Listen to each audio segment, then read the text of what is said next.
I look like the BP oil spill. Good evening, everybody.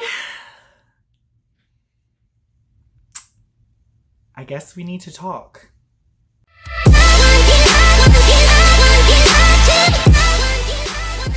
Hey everyone, hello, how are you? Welcome. This is a video that's a long time coming. Jesus Christ, it's been a minute. I'm so sorry if, by the way, my eyes keep like darting this way. I'm looking at the screen, but the lens is here. So like, I'm just like, and I have no idea what's going on. Much like my life. Coming to you live and in the flesh, from a missing nail. I am such a disaster. I've got all my stuffed animals. They're hanging out with me here. Diva's here. Wants nothing to do with me pretty much all day, every day. But the second I start filming, hello, can I be on camera? I'm important too. I've been talking about needing to record this video for a while now. Just like talk about some things, get some things out in the air, clear some things up, things like that. And I figured today was the time to do it. So let's talk. First things first, I want to go ahead and say that this is going to be, I don't think rough is the word I'm looking for. Hard. Maybe rough. I don't want to put any trigger warnings because I don't think that it's necessary, maybe. No, maybe it is necessary. I'm going to be talking about some mental health issues. We're going to have some conversations about mental health.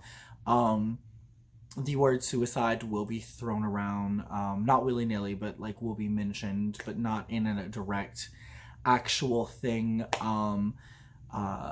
You'll understand when we get there. Geez, sorry, just like blah. But we have to talk, and if I'm gonna be open and honest, I want to use the real words, the real terminology, and I want to just talk to you about some things. I want to just clear the air and get some things out. And have an open and honest discussion with you guys, because I try to be as open and honest with you as humanly possible. So let's get into this. So as some of you know, because I've posted a few times, I'm very open about having mental issues, or I'm very open about having mental health issues. I was diagnosed with an anxiety disorder a very long time ago, in addition to undiagnosed ADD, ADHD sort of thing. I had a doctor who mentioned it, or a nurse, I'm sorry, who mentioned it, but never quite followed up or did anything about it years ago. A long time ago, I was on some medicine for my anxiety disorder as needed, but really not exactly what I was needing, I think. But last year was a really bad struggle between losing a job that I loved, or a job that I loved turning into something a little bit that I couldn't quite do anymore, to moving to a new position, which I'm excited about, but then things at this new position started getting a little jumbled. Last year taught me a lot about loving myself, about knowing who's there for me, who's not going to be there for me, about just general things like that. It was an eye-opening experience. I think we can all agree that 2019 was kind of a shit show. It was bad. 2019 was pretty horrible. 2020 is not starting off terribly great either, but hopefully something a little bit better than what last year was. So 2019 was a rough year. There was a lot of things just personally happening. There's been a lot of things happening in my personal life recently that I don't really or can't really go into detail, I suppose. Not really health related, although we're gonna get into that in a little bit. Just more like, I guess, like family related, and then like personal issues and things like that, friendship related, some learning experiences that I've been having to deal with about myself, and I guess some of my behaviors, and things like that. But hey, this is the year, right? We're learning and we're fixing and we're helping ourselves, and self-care. 2020 is going to be the year for ourselves and our self-care. I had quite a few bouts of, let's just go with sadness, because at the time I didn't quite know what it was. I had quite a few bouts of like sad. I would be sitting there, and then all of a sudden I'd be like, God, everyone hates me. Everyone doesn't want to be around me. If a friend would just be like, no, I can't hang out with you tonight, I'd be like, yep, they hate me too. Everything's just going to hell. I had a couple of instances where I wanted to destroy all of my costumes, all of my burlesque costumes. I wanted to delete my Queen D page. I wanted to delete everything about that part of my life completely. And I was just like, I'm not good enough. I'm not great at what I do. I'm just not, I'm not me anymore. And it took me a while for someone to actually sit down and tell me, like, you have depression. And I fought that. I was like, there's no way. I'm too happy to be depressed. I can't be depressed. I wear glitter. The more I researched it and talked about it, I eventually think I knew I had depression, but was lying to myself. I didn't want to admit it. It's a pride thing. Like, let's be real. It's absolutely a pride thing. And it just kind of kept going like that. And I was having really bad instances, and I was starting to notice that my friends didn't really want to be around me anymore. Not that they didn't want to be around me, they just couldn't really handle it. And that's not on them. That's more, they were trying to get me to get help, and I wasn't really listening. Because I was fighting it. I think with my own issues, I was fighting my own pride on it. What would people think? Is the medicine gonna change me? Things like that. In addition to that, I had some friends and family members who are pretty anti pharmaceuticals. And nothing against them, but they did start to influence my decision whether or not I was going to get on medicine. I was having really bad episodes, and they really wanted me to try like other things, ways to try to get around it and things like that. And for the most part, like, I understood where they were coming from. They really just had my best interest at mind. But when I had like family members basically showing me articles and sending me videos of people who on antidepressants have gone on to be serial killers or gunmen and things like that, it was starting to mess with me too. And you have to understand, a lot about me is like, one of the things is I grew up in a household that I won't say is void of love. We weren't void of love. We just weren't a touchy-feely kind of family. Diva, do not knock down my stuff while I'm in the middle of a serious conversation. Could you not make something about you for 10 minutes? Please? We love each other, but like, it was very much this thing, and I think it's like a big Southern thing, is like stiff upper lip. I was often told, just don't cry, don't show emotion in public, don't show emotion in front of us. My family would kind of sometimes say, and I don't want to talk shit about my family. They were not abusive. They loved me and supported me.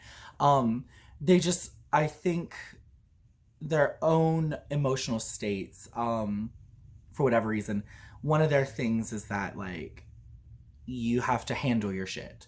So I was often told, like, no, stop crying, go to your room, pull yourself together, and come back out here whenever you aren't crying or aren't showing emotion, things like that. Diva, I swear to Jesus, no.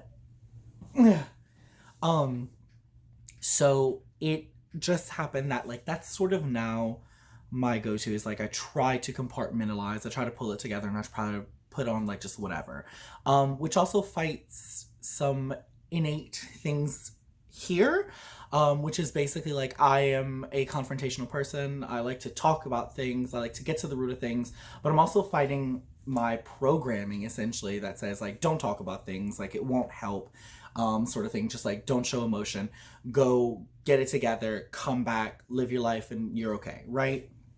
And again, I don't want to talk shit about my family. I never want anyone to think that about my family, at all. So I was fighting a lot of emotions and a lot of things. Things just keep getting harder and harder. I'm struggling. I am not afraid to admit it right now. I'm an artist. I'm doing my best. Those of you who subscribe to my Patreon, God bless you. Like, I can't even begin to tell you, like, how you've kept me from being homeless for 3 months now. I'm trying. I'm working 2 jobs as much as I can, but I'm a retail manager. I've been a retail management for 11 years now, and that's all I know. And retail doesn't pay well. It doesn't give you good hours. And I'm living on my own, trying to do things, and things are rough. Like, I can't even lie. I'm living completely paycheck to paycheck, as most of you are, I know. So this is the part where I say thank you to my Patreons. Thank you to the people who've reached out for even just emotional support and things like that. Like, you've really helped too. I just, things are rough right now. Like, let's just say what we gotta say. Things are rough right now.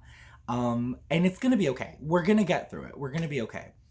But I think having depression mixed in with all the, how am I gonna pay rent next month? What am I gonna do? Oh my god, I have a flat tire. How am I gonna afford a tire? I literally live paycheck to paycheck. Okay, well, I guess I'm eating ramen for 2 weeks because that's all I can afford. So it's, and I'm not trying to garner sympathy by any means. Please don't think that's what I'm trying to do. I am just trying to give you some insight. I want to explain myself to you. I want to be an open book. I want to be talking about these things with you. I want you to understand. So I had been having a lot of down episodes, and God bless my friends for being there for me. A lot of them through thick and thin, putting up with it, listening, because talking is my best way to deal. But I also am fighting that depression sort of family programming that says, like, lock yourself away and don't talk about it. Conceal, don't feel, which is why I love Elsa so much, if you guys didn't know. I was fighting a lot of inner demons, as cliche as that is. I've been fighting a lot. And I started getting to the point where I just didn't want to fight anymore. And this is the part of the video where I'm gonna go ahead and warn you all that it's getting a little bit darker. But it has a decently happy ending, so keep watching, and things like that if you want to. If you can't, I totally understand. There were a few nights that I came home and I was so down in the dumps, I didn't think anything could get me up. I had some pretty bad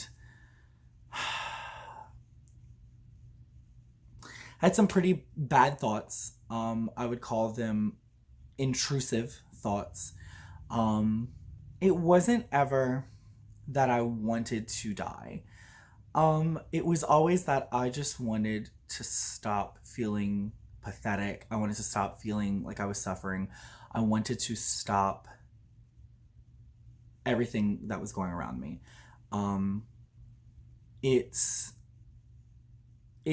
There's so many articles and things that say, like, suicide isn't about, like, losing control, it's about taking control. And most people who kill themselves think that it, or like have the ideations that it's taking control of something that they can't, that because other things in their life they can't take control of. It occurred to me that I wasn't suicidal. I was just hitting a wall, is basically where I felt. There was this one night where some incidents had happened. I'd gotten into fights with some friends. Some family incidents have happened. And I came home and I sat on my sofa and I could not deal with anything. And I kept having these thoughts. Like, I panicked. I packed a bag. Thinking I was going to have to check myself into a facility. I talked it out with a few people. I told some people what was going on. And of course, everyone that I talked to was very supportive of, if that was what I needed to do, it's what I needed to do. And from there is when I sort of started to really think and realize I don't think I was suicidal. I know I was not suicidal. I was tired and exhausted and ready for all of it to be over. Not my life, the drama, the bullshit, the roughness, the rough patches. We've all been there. I think we've all felt it. We're tired of feeling alone. We're tired of feeling horrible. And I get that. I'm with you. And it took, I had a friend come over that night and we sat and we talked. And let me just tell you, sitting in a parked car in Walmart can be the best therapy session in the entire world. And I haven't talked to this friend to see if she's okay with me talking about her or telling me her name, but I just want her to know that she helped me so much that night. She helped me talk and get through some things. And she told me that she was on medicine. She told me about her experiences with medicine. Um, and she gave me a recommendation for an amazing doctor in the area, who I made an appointment with. But that was one of the hardest things in the entire world, making an appointment to see a doctor to talk to them about potential medicine options. I was terrified completely. And for a second, I was going to cancel it. And then I remember reading something that really affected me, talking about the Myers-Briggs personality tests. I had taken mine years ago, and I'd always known what celebrities I shared with my Myers-Briggs with. Right? It's a really in-depth personality test. If you don't know about it, it's like 100 questions, maybe more. I don't even know, and it puts you into 4 letters based on your things, and those letters each stand for something. And they have celebrities who have also taken it or things like that that they know are the same result as you. And I always knew for years that I shared my personality with Robin Williams. And it took someone recently telling me, they're like, you and Robin Williams, I can see that. Like, the two of you having so much alike. And I was like, that was such a big compliment for me because I loved him. He was amazing.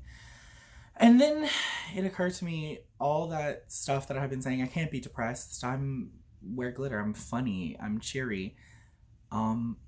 It hurt me to think that he probably thought the same thing. And we lost Robin Williams. He lost his battle to his mental illness. And that affected me thinking about it. And that's when I was like, it's okay.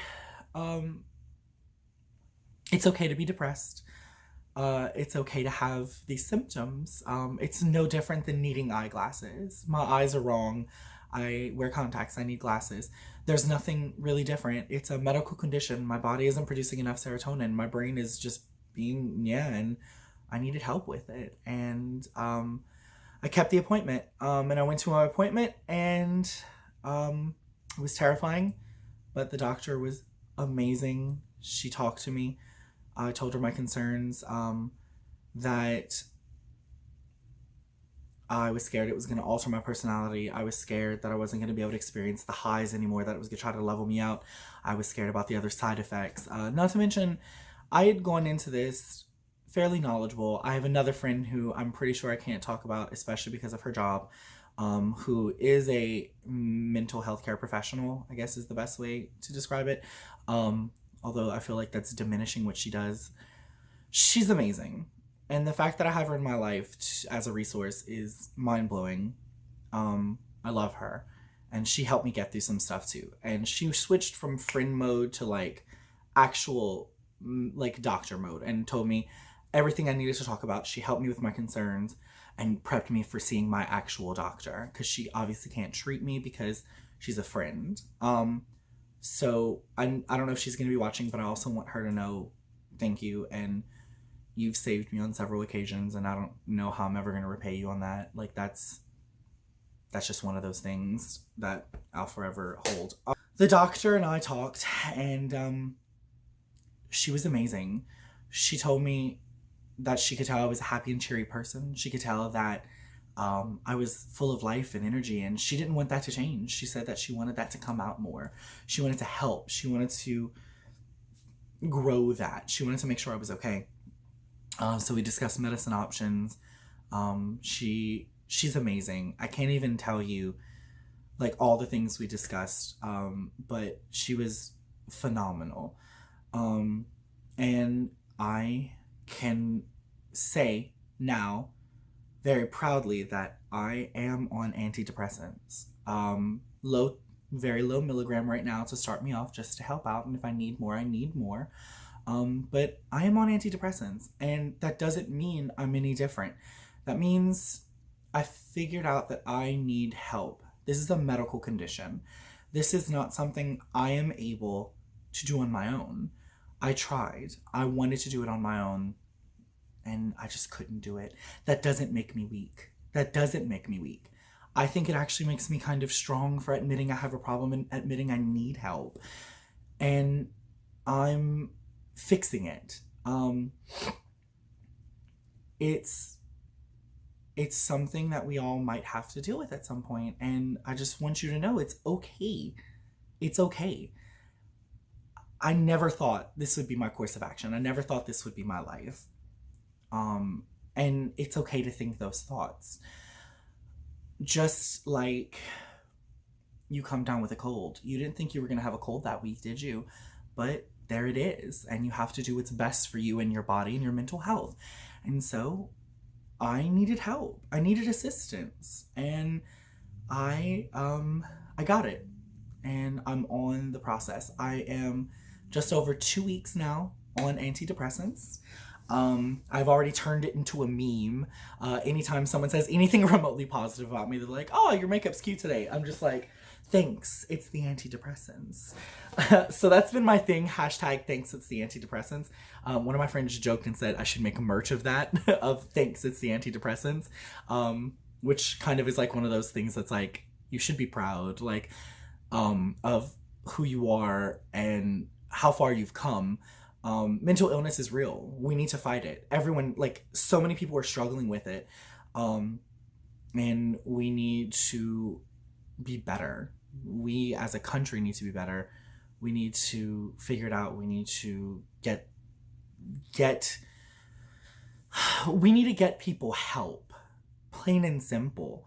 We need to get people help. I know I was fortunate for being able to get into a doctor's appointment relatively quick. And I know struggling for paycheck to paycheck, I have met my insurance deductible. I'm thankful to have insurance. I'm thankful to have met my deductible. I think that I am so blessed. I'm privileged. I'm going to say it. I'm privileged to... You want to talk about privileged? I know it's hard out there for a lot of you to get appointments, to afford it. There are people you can reach out to. There are people you can talk to a friend, see if they can help you research, get some help. I'm not going to be good at this part. I'm so sorry. Of course, like, doing your research in your area to see if there's any community programs or if community therapy programs, or maybe like low cost, no insurance clinics that maybe you can go to discuss. But I want you to know that you shouldn't be ashamed. I was ashamed for a long time. I was very ashamed. Don't be. Don't be. Don't let other people let you feel ashamed of your mental illness. Don't let people shame you into not taking medicine. Don't let people shame you into not going into therapy. Don't let people shame you. In general, just don't let people shame you. It's okay to suffer. It's okay to admit that you're suffering. It's okay. Suffering is never good for anyone. You shouldn't have to do it alone. And you should be able to get help without other people judging. And you should be able to fight this. And I believe that you can. Every single one of you. You can fight this. I won't take no for an answer. Granny D will not take no for an answer. I believe in you. You can do this. I'm doing it. I'm doing it. A lot of people always tell me I'm one of the most cheerful people, the happiest, the funniest, and I'm struggling with mental illness. I'm struggling with depression. You can fight through it because I'm fighting through it right now. I'm doing it. I am going to get through it. It's going to be rough. To have to change my life again, to have to find maybe a new position, to try to make a little more income, to try to change my life a little bit. But one step at a time. And I know it's not as easy as just change your life. I hate when people say that. Like, take control, like, do the thing. Certainly take control, but also understand that small steps are still steps. Taking them is a huge accomplishment. You got out of bed today? Good job. That's an accomplishment.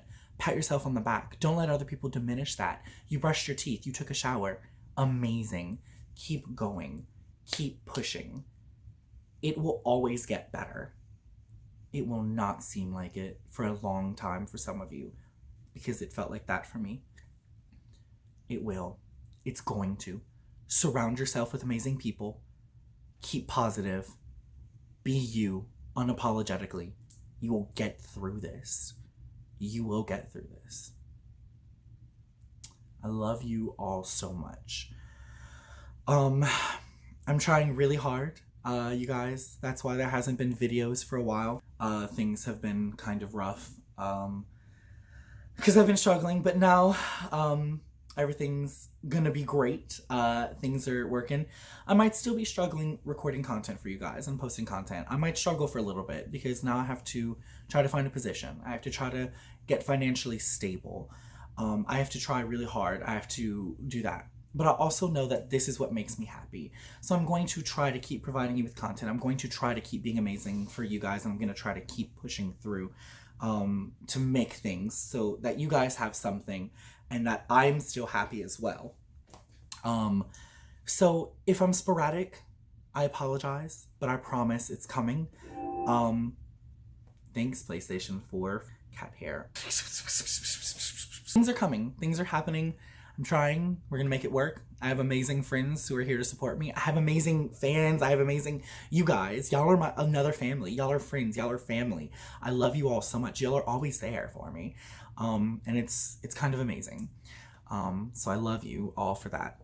I promise things are coming. I have some amazing ideas. I have some amazing funny stuff in mind. We're gonna get it out there. We're gonna start pumping out some D-list content soon. Just gotta get through some minor rough life stuff first. But I'm here. I'm still here. And if you're still here, I love you. And if you're considering not being here, I want you to know I love you, and there are other people who love you and will miss you. So keep fighting, keep pushing. If it takes 3 months to get appointments, by golly, god damn it, that's what you have to do. Do it. Push through. Fight. Fight for me. Fight for you. Fight for your pets. Fight for your family. Fight for your friends. Fight for your stuffed animals. Fight for Dunkaroos because they're coming back out this summer. Just fight. Because I did. And things are getting better. Things are going to get better. We have so many amazing things to look forward to. So let's keep fighting together. I love you all so much. And thank you so much for listening. I really hope I didn't ramble too much. I really hope it wasn't like gross and emotional, because like, you know, I'm not like this gross and emotional person like me. I'm so sad. But also, yeah. So I love you all. Thank you so much for being there. Thank you so much for listening. I will see you all very soon at some point. And yeah, it'll be great. Thank you all so much. Thank you for letting me have this platform. Thank you for supporting me. Just thank you for everything. I love you. Okay. Mwah. Bye. Boop, boop, boop, boop, boop, boop, boop, boop, boop. Thanks. It's the antidepressants.